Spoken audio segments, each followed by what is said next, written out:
All right, we're live. We're live. All right, welcome back, you Inglorious Bastards and Magnificent Bitches. It is I, Doc Hamo. And Ken Santos here. And we're back for another test of the emergency podcast system, and this is the one that's going to get us banned. But we have a guest. We'll try, hopefully. And the guest can introduce himself. All right.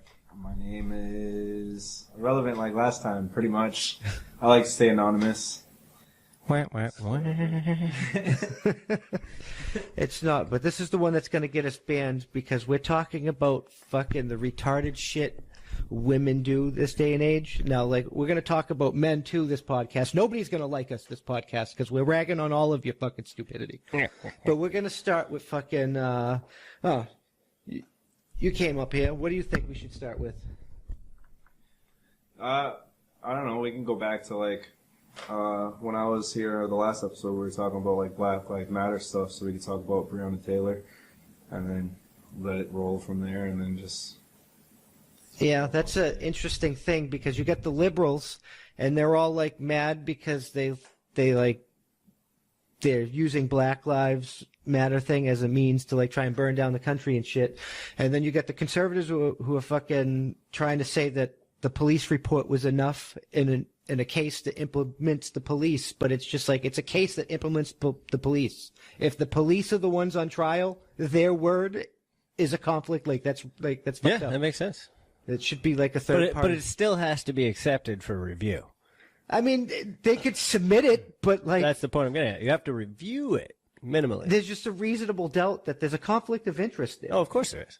I mean, they say that like it's justifiable because her boyfriend shot first, but like they did a no-knock warrant, and if someone was to come into my house, like, and I hear somebody, I'm gonna be shooting. Yeah, like, self-defense all day. I mean, the police said they did knock. The neighbor said they knocked, but Walker said he didn't hear it. And if you didn't hear them announce themselves or whatever, and you kicked in my door, I'm gonna fucking shoot you too. Yeah, all day. Gotta keep myself safe. And it says he fired a warning shot that like accidentally hit one of the cops in the legs. He didn't actually fucking try and shoot the cop. Yeah. That's crazy. But what's crazy is that like nobody's even being tried or like for her death. Like every cop in that situation is not. So they shot her because she was in line of fire? Well, they said they just, after the guy, I forget his name, I think it's they're calling it, the article I read was calling him Walker. So I don't know if that's his last name. It's usually how they. Let's just roll it. Right? Yeah, it's Walker. So like they said he shot Walker said he shot a warning shot. Yeah, of course. He's like the ranger. We know. And then like the cops returned fire and they shot 34 times and she got hit with 6 bullets and died. Why the fuck are you, like, how many, so what, he probably shot like 2, maybe 3, and he 36? Said the official report said he shot one shot, and the cop got shot in the leg, but it was a warning shot. The guy didn't know what was going on, somebody kicked in the door, and he fucking shot a warning shot in somebody's fucking leg. That's what you're supposed to fucking do. Yeah. Self-defense, like, oh, shit, you broke in my fucking, oh shit, you're a cop, damn, this sucks. I mean, a cop, like, that's why a no-knock warrant shouldn't really exist. They should have, like, made it more announced. Yeah, ring the doorbell. Yeah, but then you get drug dealers and people like that are heavily armed to prepare for, like, I understand it in certain situations. People have a right, the unreasonable search and seizure. That's the Fourth Amendment of the Constitution. We're fucking supposed to be protected in our persons, papers, and property.